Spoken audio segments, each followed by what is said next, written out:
Well, I would basically say that you should never ever consider moving to UK because people in the UK, they live all their life spending, paying bills, they work day in, day out, they never getting any rest, and yet they keep spending the whole money they make on bills. Every morning you get greeted with piles of letters, bill, pay this, pay that. So you don't have savings, you have nothing to send home.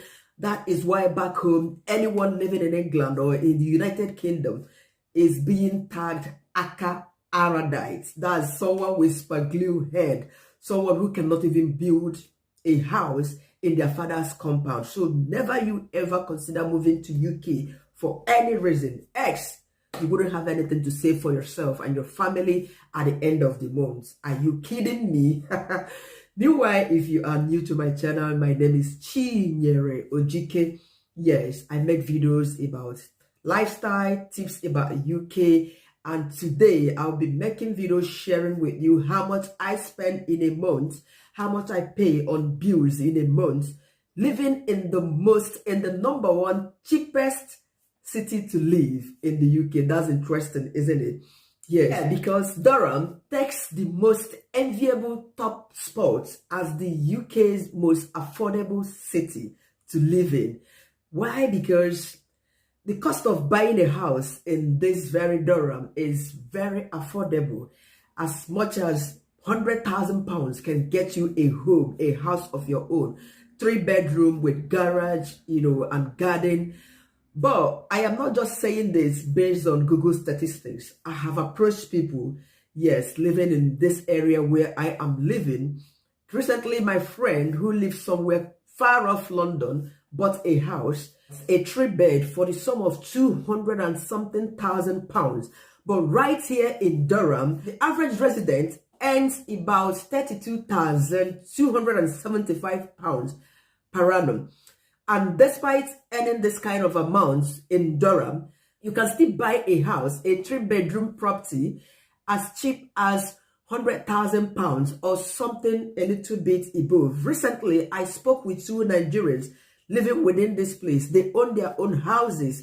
I've even been to their houses, and one of them told me they got their house, 3-bedroom house, with garage and beautiful garden for the sum of £110,000.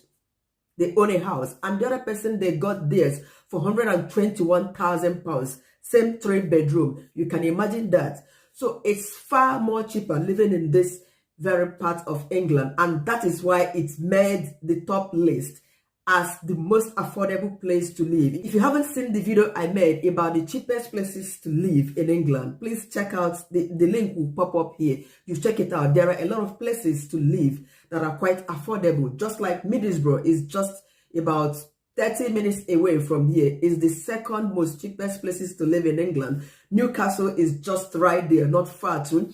And we have Sunderland. These are the places that made the list. You can see that video for yourself. So today we are basically talking about how much I spend in a month on bills and, otherwise living in the number one cheapest place in England. So let's get into it.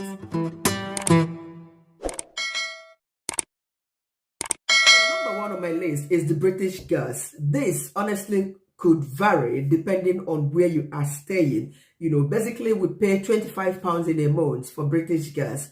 But it depends on the property. If you are living in a 1-bedroom, that's the studio flat, 2-bedroom, 3-bedroom, this can actually vary, and also depending on the city. So for British electricity, we use prepaid meter. It's always reading there. So basically we top up, that's pay as you go. We usually top up £30, but I tell you what, we don't get to finish it because the meter there is always showing whatever we use in a day. Sometimes I don't get to use, or we don't get to use £1 in a day. That's why we will top up £30 and we still have something. But then, as in, we still have something after 30 days. Basically, I use up to £1 or something close to £1 in a day. When I use the oven, when I bake, or when I use the washing machine, that's when the electricity goes up. The heater doesn't even cost us much. Yes, because running the heater just today, honestly, we're not going to get up to £1 So that's how it works. Though people tend to use the heater more, that's the radiator, during winter. Yeah, the weather is gradually becoming warm, so we don't use it apart from in the evening when it gets cold. So yeah, next is the water bill. So for water, we pay £20 in a month. Yeah, but guess what?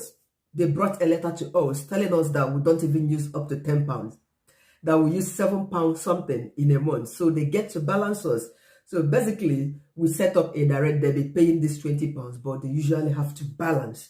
That's how it works here. Isn't that good? For the internet, we use TalkTalk. That's a broadband we use for the house. We pay 23.43 cents in a month. Meanwhile, it covers for our 4 phones. You know, we have 2 tabs and laptop and also the TV. You know, that's what we pay for it in a month.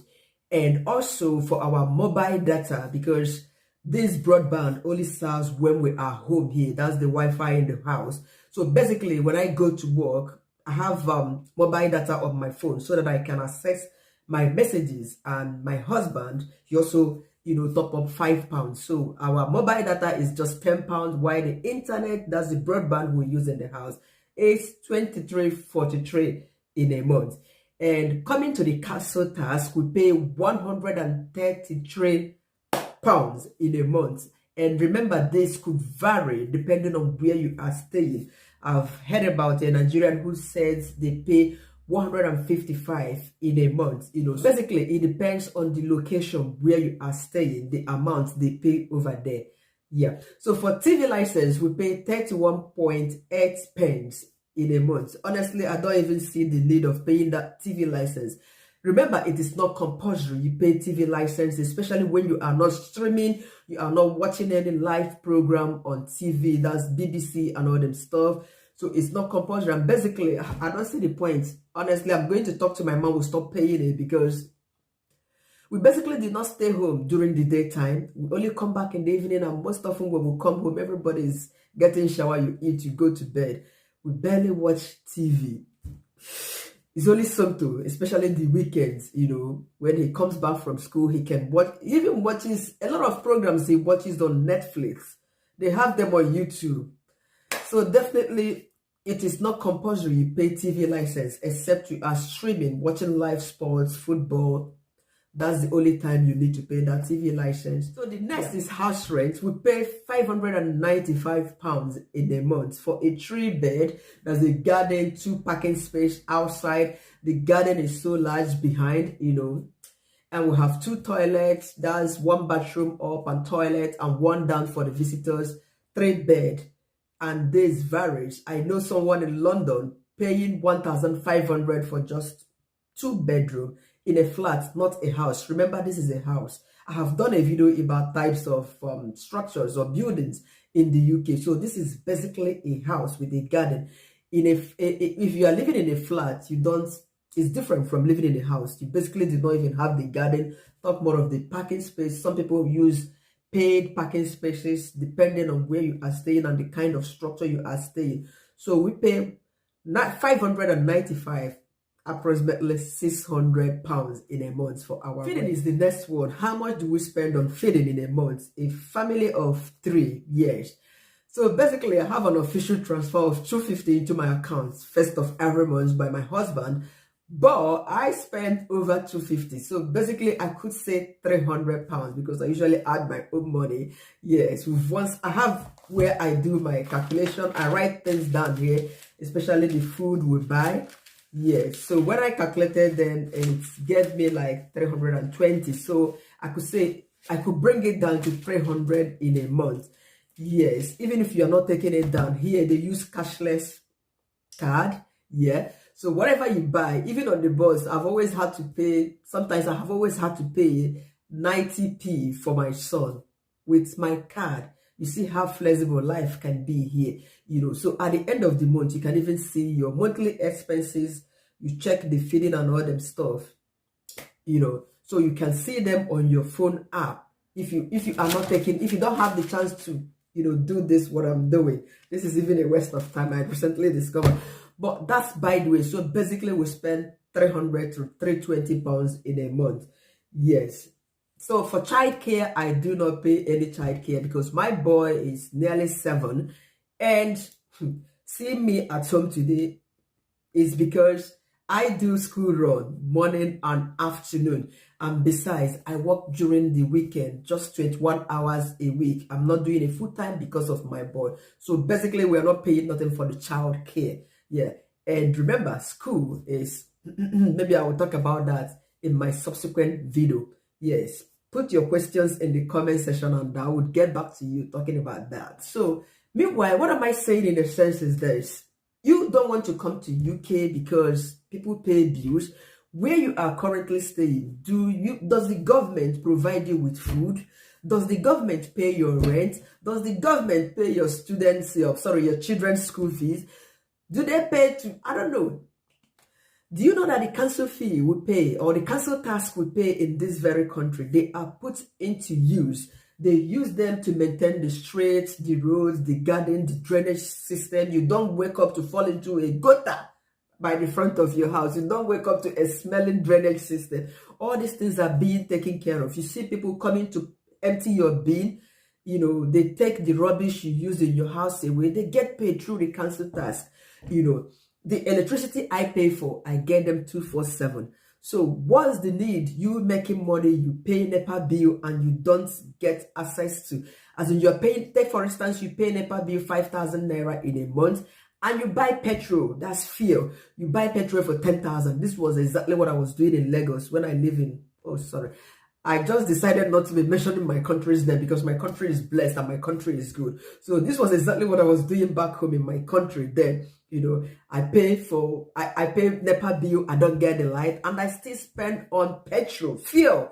You know, so you can imagine, so which is better? You make money, you work hard for it, you pay for all these social amenities or services, and you get them. Wouldn't you be happy rather than complaining? So why do we work? We work in order to provide for ourselves, to fend for ourselves, to solve problems. Despite all the bills you pay in the UK, I tell you what, at the end of it, you still have something to save for it. And people are happy buying houses.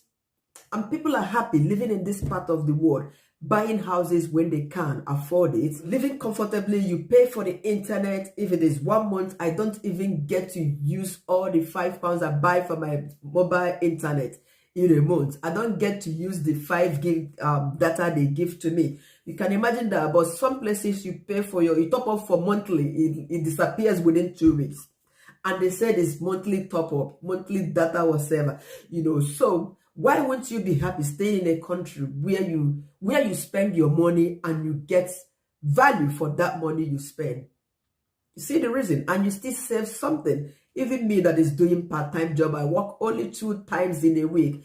That's 21 hours. I earn far more higher than most bank managers, most senior staff in Nigeria. And I am happy, you know. So why would anyone even sound so negative about the bills in the UK? Because wherever you are, even where they are not tasking your salary, you know, you still have to spend money. The government there cannot provide food for you, cannot come into your house to maintain all them stuff for you. You need to do it. So if you pay bills everywhere you find yourself. All right, guys. Thank you so much for clicking to watch this content. If you haven't subscribed to my channel, please subscribe to my channel and keep coming for more videos. Thank you and see you again in my next upload. Bye for now.